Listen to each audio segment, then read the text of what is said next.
Good morning. I am Aarti Dubey, Sunbeam convent school Buxar से।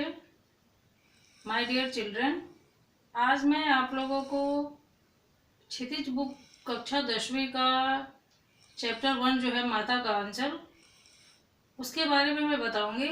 इसके पहले मैंने आप लोगों को ये बताई थी कैसे भोलानाथ जो है अपने पिताजी के साथ साथ नहाना धोना, पूजा पाठ करना, सोना, बाहर घूमना और अपने पिताजी के साथ खेल भी लिया करते थे। फिर उसके बाद जब हम घर लौटते तो हमें अपने ही साथ फूल के एक कटोरे में गोरस भात लेकर के और खिलाते थे। यानी इनके पिताजी जब मछलियों को चारा देकर के घर लौटते थे तो आकर के और तुरंत इनको एक फूल का कटोरा जो था उस कटोरे में इन्हें लेकर के और खिलाते थे। खिलाते जब हम खाकर के अफर जाते यानी पेट जो जब भर जाता है उससे भी ज़्यादा खा लेना। यानी जब इनके पिताजी इनको पूरा भरपेट खिला देते थे तब भी उसके बावजूद भी मैया आ जाती और खिलाने के लिए हट कर बैठती थी और कहती, मरदुए क्या जाने बच्चों को खिलाना, यानी जेंट्स जो होते हैं उनको बच्चों को खिलाना नहीं आता, वो क्या जाने, ये तो माता ही जानती है।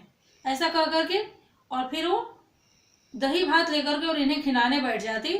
जब उसके बाद कहती, जब खाएगा बड़ा बड़ा कौर तब पाएगा दुनिया में ठौर। उसके बाद ऐसे गा गा करके इन्हें खिलाती थी। ठौर का अर्थ होता है जगह स्थान पाना। इस तरह से वह दही भात का अलग अलग तोता, मैना, हंस, चिड़िया, तरह तरह के चिड़ियों के बारे में कह करके या तरह तरह के चिड़ियों का कौर बना करके और थाली में रख देती और कहती, जल्दी खा जा। यानी बनावटी चिड़ियों का जो कौर होता था वो थाली में रखा रहता, जिसका नाम मैया जो थी अलग अलग रखती थी। किसी को मोर कहती, किसी को तोता कहती, किसी को हंस कहती और कहती, जल्दी से खा जा नहीं तो उड़ जाएगा।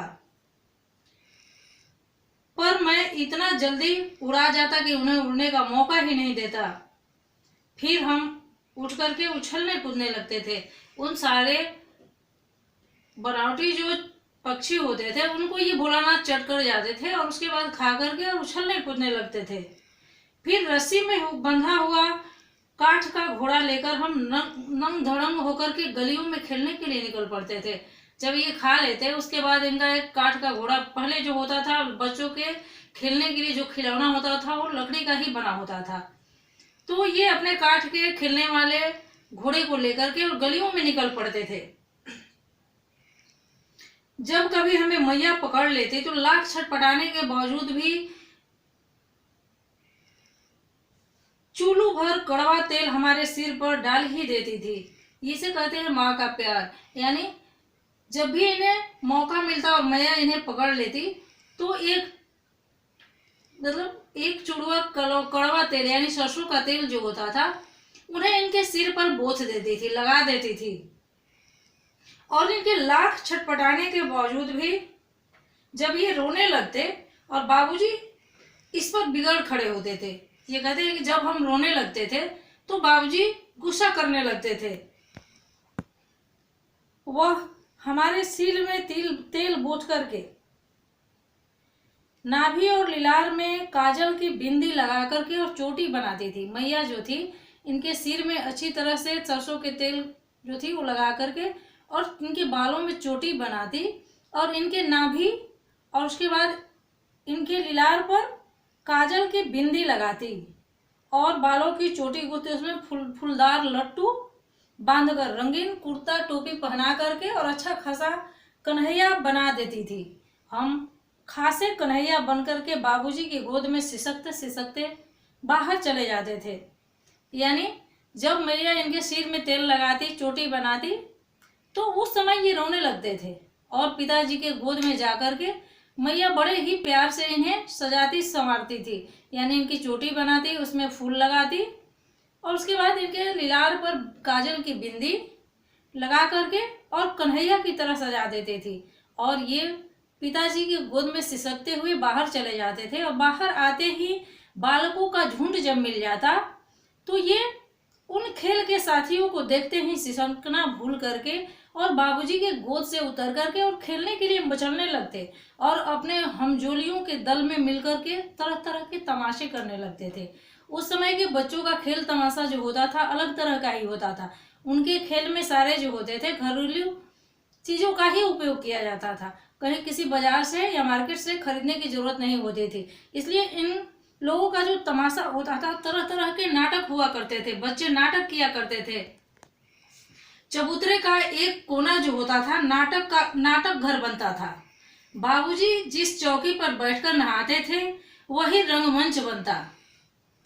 उसी पर सरकंडे के खंभों का कागज का चंदोवा जो होता है छोटा सा सामियाना, यानी चबूतरे पर बाबूजी की चौकी जो होती थी, पूजा करने वाली चौकी, वो नाटक का मंच बनता और उसी पर खंभे सरकंडे के खंभों को गाड़ दिया जाता था और उस पर चंदोवा लगाया जाता, यानी उन खंभों के सहारे, उस सरकंडे के खंभों के सहारे एक छोटा सा सामियाना तान करके वो बनाया जाता। मिठाइयों की दुकान, उसके बाद उस जैसे आज जो होता है छोटे मोटे टेंट लगाए जाते हैं, उसी तरह से ये बच्चे जो थे खेलते थे तो समियाना बनाया करते थे और उस पर मिठाइयों की दुकान लगाई जाती।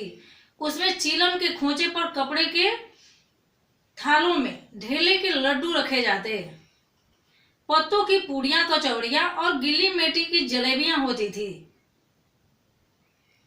फूटे घड़े के टुकड़ों के बतासे आदि जो होते थे, उस तरह इन सारे चीजों से मिठाइयों की दुकान सजाई जाती थी।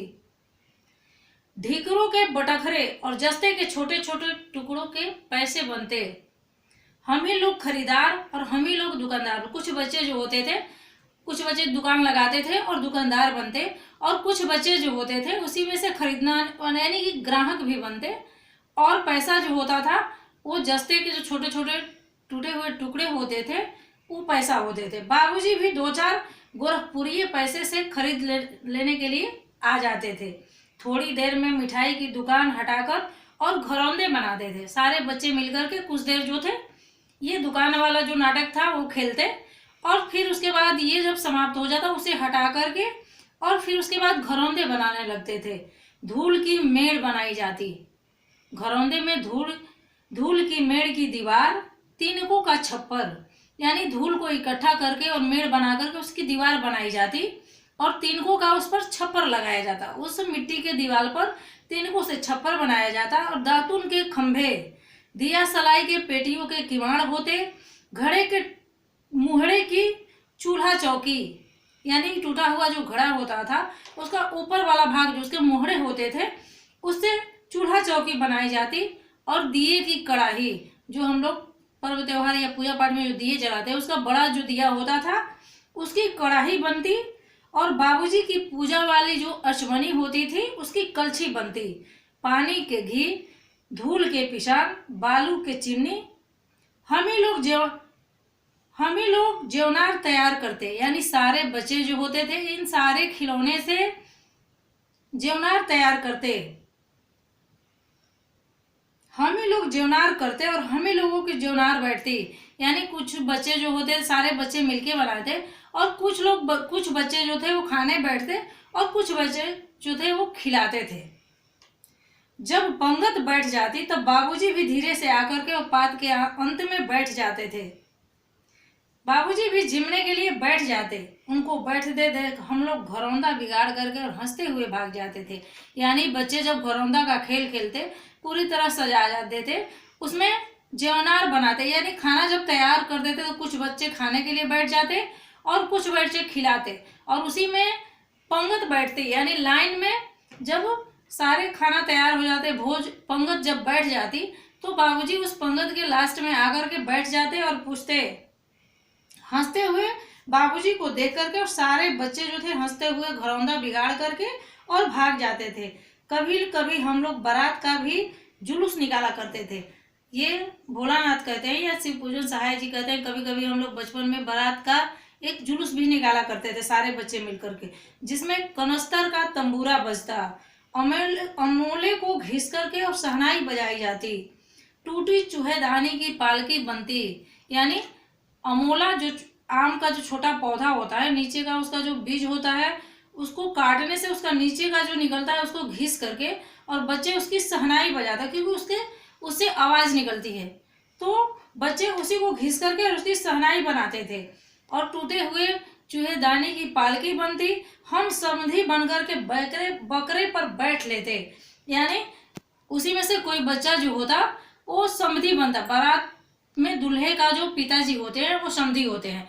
यानी एक बच्चे जो समधी बनते, जो एक बच्चा समधी बनता था, उन सारे बच्चों में वो बकरे पर, यानी समधी जो होते थे बकरे पर बैठ कर के जाते, बकरे पर चढ़ लेते और चबूतरे के एक कोने से बारात दूसरे कोने तक जाकर के और दरवाजे लगती। यानी बारात जो होता है, आज भी हमारे घरों में बारात जब आती है तो सबसे पहला जो उसका रीति रिवाज होता है उसमें आपका द्वार पूजा जो होता है। यानी समधी जब बकरे पर बैठ कर के आते, बच्चे जो खेल खेलते, उसमें सबसे पहले बारात जो थी एक कोने से जाती और दूसरे कोने में द्वार पूजा होता है, यानी दरवाजे लगती। नमस्कार, आज के लिए इतना ही।